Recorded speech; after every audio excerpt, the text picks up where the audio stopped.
Here's my quick promise to you watching this. By the end of this, you'll have a framework to arm your salespeople with an understanding of and specific talking points against each of your competitors and win business. I'm going to get into a little bit more context in a second here, but I truly believe that this is kind of the skill that most sales teams lack. And if you get it right, whether you're a rep, whether you're a founder, you're suddenly going to have a much better chance of starting the kinds of conversations that you want to actually have with people, the kinds of conversations that are specific, that are focused, that you actually find interesting, that actually prospects find engaging. These are the types of things that we want to get into and start with with intention. These aren't things that just magically appear out of nowhere. We have to prep them. And I'm going to share with you all a story in a second here, but if we haven't met yet, what's going on? Hey, my name's Dan. I've been a copywriter for a very long time. Let's not look at that number right now. And I've worked with all kinds of businesses. I've worked with the big businesses on the Fortune 100, companies like Disney and Marvel, Ben and Jerry's, and then international NGOs like the UN, like USAID.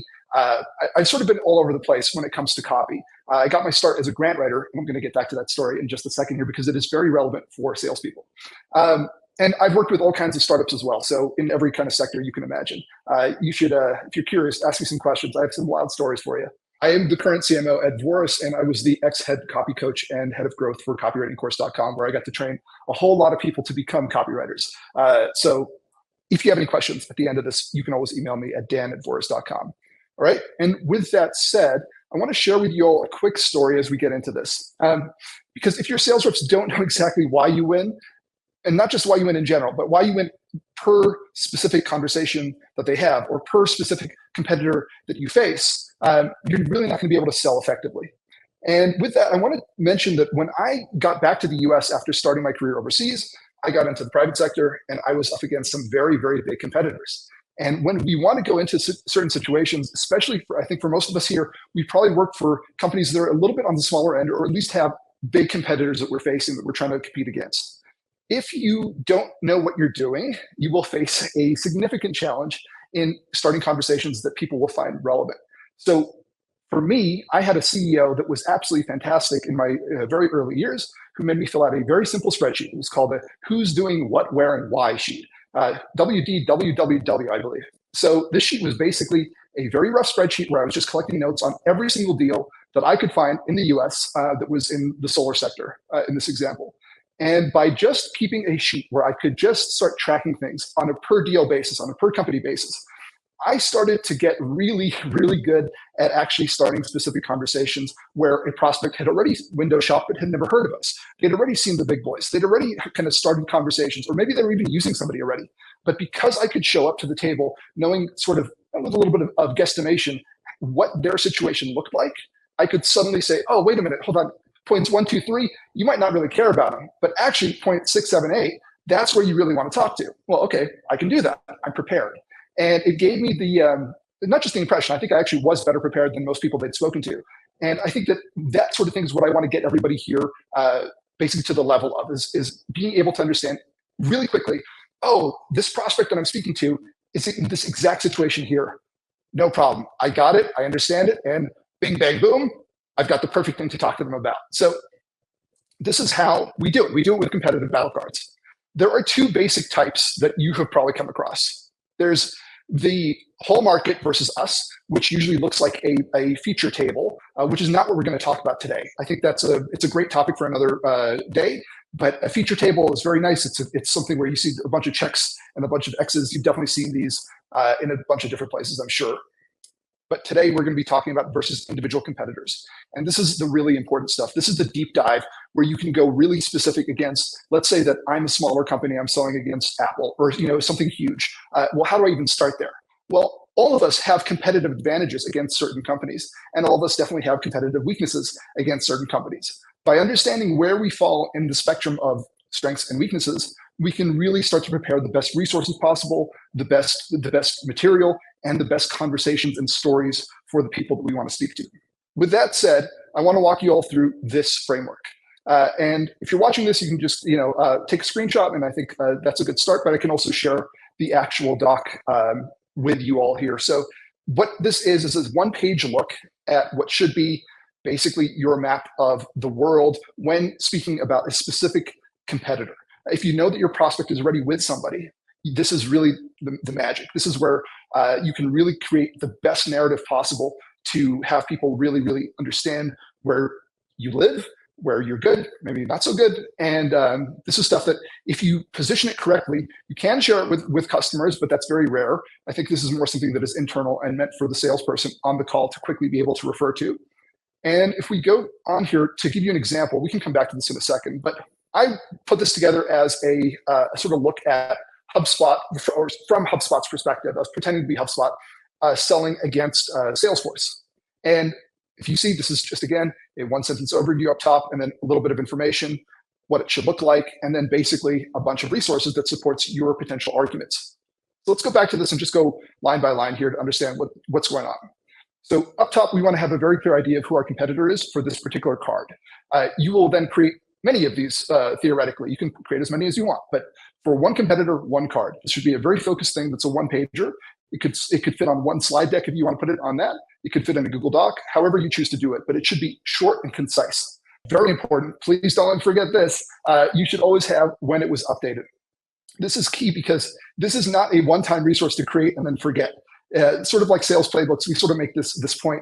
These are tools that are meant to be nurtured and developed. And as you change, as the market changes, as your competitors change, you should be able to really keep up to date with everything. And this simple little tool allows you to do that. So making sure that you have an updated section in the top right is incredibly important. And it's something that everybody needs to stick to, whoever is actually editing this material. So we want to then say, what is a one-sentence overview of this company in particular? How would you describe it? You'd be surprised how many times we know of the person or of the company we're speaking about. So we know what Salesforce is. Okay, but how would you describe it in one sentence? Arming your sales reps with something very, very structured like this is an immense help. So one sentence overview, and then we want to look at who they serve, who their persona is, and what context they sell to. Because these are the little nuances that could shift where we might be able to compete with them differently, where we might look different, and where people might care differently. So then we want to look at products and pricing. I only put 3 here. You could have 10, who knows? But we want to look at what are the relevant products to us in our market and sort of where are they priced at. Then we want to look at the company's relative strengths. This can look a little bit scary sometimes, but often because it's vague and not defined. So putting them down on paper will allow you to get a head start on sort of how to start handling them, which we'll get to in a second. And then we want to look at their weaknesses. So this is obviously where if a conversation starts gearing towards, let's say that they're very expensive and a prospect is mentioning, oh yeah, I don't have the budget for this. Well, guess what? Maybe you can fit with us. So their weaknesses is super important, of course, but then I think the real magic here is the how we win. Because in many conversations that you have with prospects, either who are with competitors or who are considering competitors, we want to understand not just how we stack up against their weaknesses. That's pretty obvious. They're expensive, we're affordable. Maybe they're not very well rated, we are. That's very easy to speak to, and you should be able to do that, fairly easily and quickly. But I want to look at how do we speak against their strengths. And if we can really intelligently sit down and say, okay, well, strength number 1, this is how we beat it. Strength number 2, this is how we beat it. Strength number 3, this is how we beat it. And allowing your sales reps to really have a line-by-line look at where they can create a strong narrative or respond to, what is essentially a bunch of objections by saying, a prospect might say something like, well, sorry guys, I'm already with them, and their customer service is really great. Is it? Well, actually, and then maybe we have something better. So we want to be able to give the reps not just something to avoid and say, uh-oh, they're talking about, this strength, I can never touch that. Well, actually, why don't we give people an ability to talk about everything, both the weaknesses and the strengths, in a way that still makes us look good and still allows us to speak at a intelligent and comprehensive and hopefully even maybe a stronger angle. Moving on to resources. Resources, this is very simple. I'd like to look at what resources, it doesn't have to be case studies. I love case studies, but maybe it's testimonials, maybe it's an article, maybe it's a podcast, but what are some resources that you think would really help a sales rep continue a conversation against a specific competitor? I think case studies are often what many companies have, but if you don't have them, you should still have something that should get in the hands of the reps. So what could that be? This is the most flexible area, but it's also one of the most important ones. We never want to send somebody out into the world and say, go sell this thing with no backup. Go make this claim with no backup. Essentially think about it like that. What is the backup here that is going to save the situation? And then finally here we have a space for articles, news, For me, this was very important in my role that I just mentioned when we were selling solar, because it was a cutting edge field. People were sort of creating new deal types literally every day, every week. And staying on top of how the industry was changing, how policy was changing. Maybe you're in a field like that is very closely connected to government policy.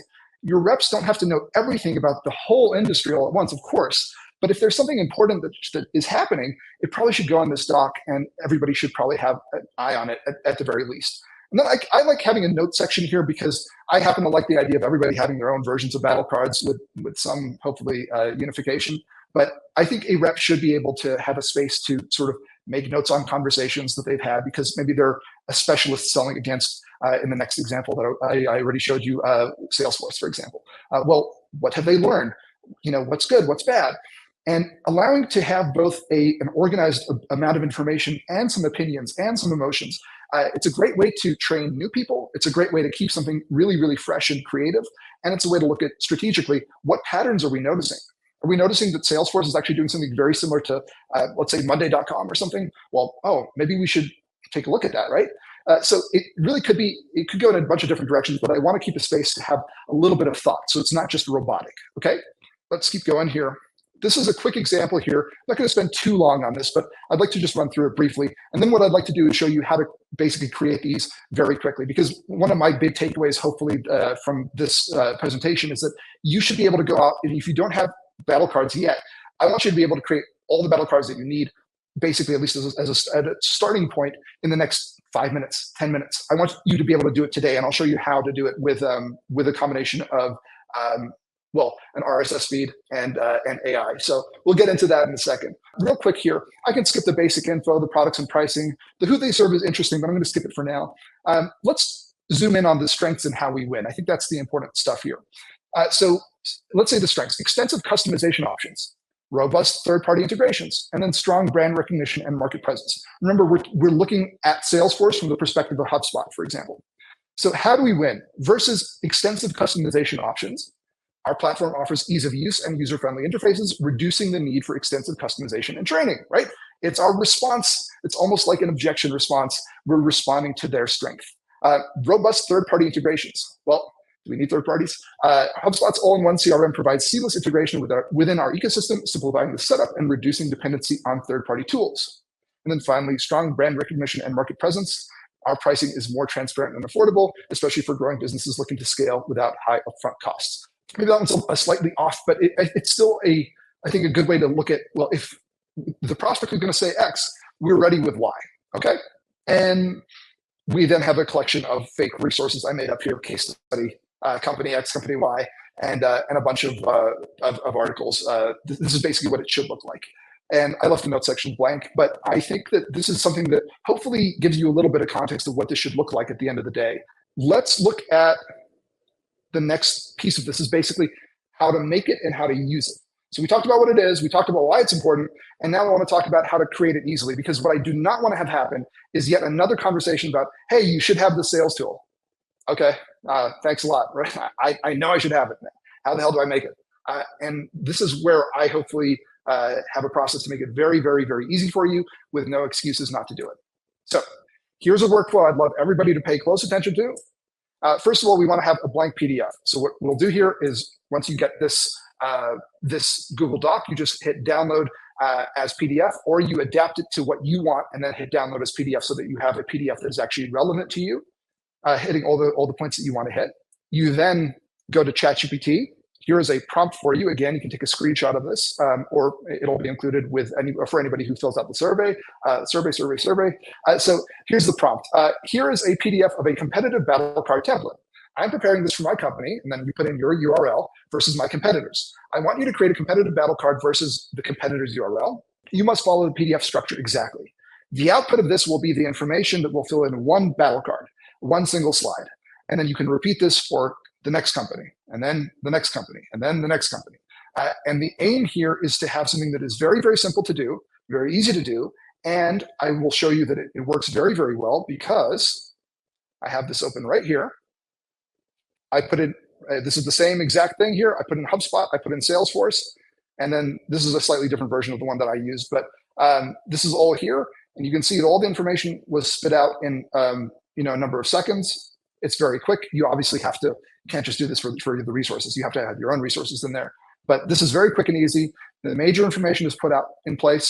And then at the very least, you can go back and edit it. You can go back and make sure that everything looks correct to you.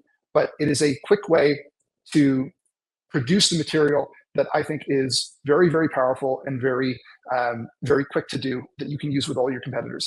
Something that I want to point out that some people don't know is that you can use the URLs very actively in ChatGPT now. So you put in yours, it'll understand what you do. You put in the competitors, it'll understand what they do. You don't have to do a lot of song and dance to get the information. If I had this stuff 20 years ago when I was cutting my teeth, I mean, it would have been game over. So I think that anybody here watching this, whether it is you as a founder, you as a sales rep, I think everybody here should really understand that it's not just, a funky little tool that we use by grabbing a URL and say, okay, what's this persona? There's a full-blown strategy that you can have versus a specific competitor as long as all you need is their URL. Isn't that crazy? I mean, really, genuinely, that is mind-blowing to me. And I think it is incredible that you can do that. So I really want to hammer that home. This is unprecedented, and it's something that really everybody should be very, very actively doing. Whether you like my template or not, you should have some way to actually engage with it in an organized fashion so that your team actually has the information in hand to really give them the best shot possible in these conversations, because you're never selling into a vacuum. You're either selling against a specific competitor, you're selling against to a window shopper who's considering everybody, or you're selling to somebody who has a DIY solution, or they're doing something sort of a little bit goofy to currently solve the problem. So those three situations you're selling to, all of them can basically have a battle card created for them when you look at a set of individual cards together. So with that said, one last thing here. How do you keep this thing updated? So I mentioned the importance of having the news in there, having the policy changes if you're in that field. I think that's actually a big deal for health tech, for anything to do with government, basically. But also, as the industry shifts, as something major happens, Elon Musk does something sort of crazy for Tesla, and some crazy new thing happens. Well, how does your company respond? And keeping up to date with things is actually a lot easier than it seems. So this should not be, again, in my day, this was a huge headache to actually keep up. And I would report on this every Monday. If I had these tools, oh man, totally different world. But I would use something like Feedly. This is a free tool with a premium upgrade that you can decide to do or not. All it is it's an old school RSS feed with some primo tools that I do not pay for. But I just put all these in here, all the company names: Salesforce, Workday, Snowflake, Monday, and HubSpot. And all it does is it just looks for news articles about whatever you're looking for. You find a news article that looks appropriate, you're going to save to board, you're going to put it to Salesforce, for example, here. Okay, this one's not that interesting, but maybe this one is. And I'm going to save it to the board. And if just one person on your team does this once a week or once a month, once a quarter, for God's sake, you will then have a board right here on the left here that says Salesforce that you can refer to, and you can then you can basically have the whole team updated very quickly by transferring the information that is relevant to the battle card as needed. This is so helpful. And what this is it's feedly.com. It's a free tool, no affiliation with us, but it's something that I use personally and I think is great. So once again, you grab that PDF, adapt the doc as you want, make the PDF, upload it to ChatGPT with this prompt. Again, you can take a screenshot if you like, and then you update things with Feedly. Again, once a week, once a month, once a quarter, whatever is the right pace for you, but just please don't forget it. What I hate seeing people put in some effort into basically any sales tool, and then it just dies in some Google Drive folder and it never gets used. These are tools that are meant to be used. And I want to show you a couple examples of why and how. So let's talk a little bit about why this works. Just backtrack for a sec. I think it's by Peter Drucker, the quote, "What gets measured gets done." Basically, if you just do some light research and it never gets on paper, I guarantee you, your reps are going to be running, you will be running around, whoever you are, whether you're, again, a founder or a rep, and you will know the information, but you won't know how to say it, right? And maybe you don't even know all the information, but you might know of stuff and you don't know how to say it. That is so key, because if you are in conversations where people expect you to be able to say, well, okay, I'm with these guys, why should I leave? It's a big ask, right? Why should I leave? And if you're not ready with just these concise, specific and focused and powerful points to make, why should they believe you? Okay, so there's that. Again, it's specific, it's up to date, it's flexible, because who can use it? You can use it for SDRs. So if an SDR is prospecting and has the ability to access these things, they don't have to necessarily just think on their feet nakedly, right? They have some backup. It's a little bit quick, but it offers them something. If I know that I'm speaking against this specific competitor, I can quickly flip to the slide that has that competitor's information, and I can speak to the prospect in an intelligent way. For AEs, of course, conversations at that point are probably a lot deeper, a lot more specific, and AE can prep, right? This is prep, this is live. It can help in so many ways. This helps for internal strategy. I mentioned that, I was looking at this field where the deal types were just morphing constantly. And by understanding how they were changing, I was able to come up with stuff that was really, really powerful. And we were selling, tens of millions of dollars worth of these huge projects. And guess what? We were a team of 4 people. I mean, it was because we had these types of assets. I really want to stress that. You can walk into the room and absolutely open up. I've opened up literally new regions because of this kind of stuff. And you see the patterns once you start to summarize in an organized and consistent way. You start to see, oh, HubSpot's doing this differently, or Salesforce is doing this differently. What if we did it like this? Or what if we copied Monday's strategy over here and Salesforce's strategy over here, and then combine this thing? You create really, really creative stuff. So it's really strong as an internal tool, of course, for whoever your strategists are. Think about when you're at a live show. Again, I don't want to suggest that you can just print these out and just hand them out to people. Of course not. But I have seen versions of them. We did talk about that pricing comparison table, or the feature table, I should say. You could have versions of that. You could have, yes, a one-pager done differently, but for the customer, where wouldn't that be pretty cool? You have a little binder and you say, oh, are you ready with these guys? Look, it's great. I hope you're having a great time with it. But by the way, if you're curious, here's our specific talking points that you might think are relevant because I know that you're using these people. So something like that could be very, very useful. I think the live show thing is actually an angle that many people aren't using that they should. Let us continue here to the Q&A portion of this session. Matt, you ask here, what guidance would you give to stop the SDR turning it just talking shit on competitors? So yes, that's a good point, Matt. I think that is that's part of training. And just to go back to where you would use these, if you were onboarding a new rep, I think explaining exactly what this is a great chance to both train them in the field a little bit and then say, okay, I'm also going to set some very clear parameters here. This is not just a chance for you to, as you said, go and talk shit on your competitors. You want to basically be able to say, look, this is a nuanced strategy tool that once you identify that this person cares about point number 1 or point number 2 the most, you can speak to point number 2. And then as a practice, I mean, look, I learned this from a CEO of mine that I think, he had 7 exits. He learned Russian to build the US Navy a laser as his PhD project. Really, really sharp guy. But he could speak in a million different ways to a million different situations. But his rule on day 1 of me joining his organization, which was a brewery at the time, long story, brewery at a monastery, he basically said, if you ever badmouth anybody in the space, you're out. And I think that's a pretty good rule of thumb. I think to have a company where you can sell ethically, you can sell positively, you can really try to help your prospects. I think that's part of the culture that you should be training in from day 1 when somebody joins an org. I mean, even from earlier than day 1. And if everybody's okay, I want to give one more example because I do think the ChatGPT thing is so mind-blowing that I would like to go through this one more time with everybody here. So let's get to this and then say, I'm going to grab this prompt. I'm going to take it down to here. I'm going to say this. And then I'm going to say, instead of HubSpot, we're going to replace that. This is what you should be doing if you use this as well. And then what we could be doing here is go to Apollo.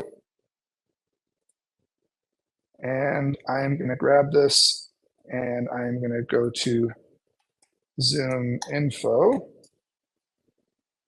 and go back to chat. My company, I'm going to pretend that I am Apollo in this case.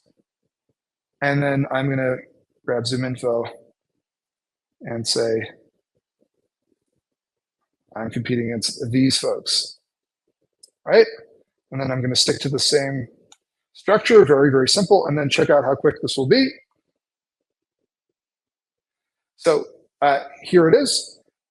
Quick overview, who they serve, the products, and then what are the strengths versus the how we wins. I think that's the most interesting piece here. So their strength, extensive database with millions of verified B2B contacts. How we win? We emphasize our competitive pricing and flexible plans. So little things like this are really, really strong, again, to sell positively. We don't just want to say, oh, they're horrible people. Well, we never want to say that. We want to sell positively. We want to add to the conversation and give the prospect more info. So very, very simple. That's all we have to do. Let's go back to Mike's question over here. Mike, you're with a mid-market software SI vendor up against Accenture. Okay, so let's say, I'm going to use your exact language there because that's how good this is. So here's what this looks like. Mike, I'll send you a link to this and then you can, I'll send you that email. But if you see here, it has all the information that we've asked for. I think it's actually pretty cool. But what is really powerful here is that, let's say that you don't like, I don't know, the strengths that it identified. So maybe it says, or you could say something like, I like the strength 1 you identified, but I disagree with strengths 2 and 3. Please come up with 5 additional strengths of Accenture, something like that. And that's how we can use this as a tool to brainstorm and to have a back and forth. I think that the big problem that people do with both sales assets like the battle card that I walked through, and then also with something like ChatGPT, is that they just take it and throw it, against the wall, or they go and use it immediately without thinking through it, and then you kind of lose. I think you lose really the real special stuff, which is where you have a little bit of a back and forth with it. So this is where, for example, it comes up with different strengths. Mike, maybe you'd find these more appropriate in this hypothetical scenario I'm drawing out. But this is the way that you should use it, and then take this information and then put it in a way, you package it in a way that's useful. And really that's the name of the game here, is we're doing something easy to create, and then we're putting it in a format that is easy to look at and to organize and to think through right here. And we want to be able to basically combine those things together so that there's no excuse for you not to be creating these for your sales team.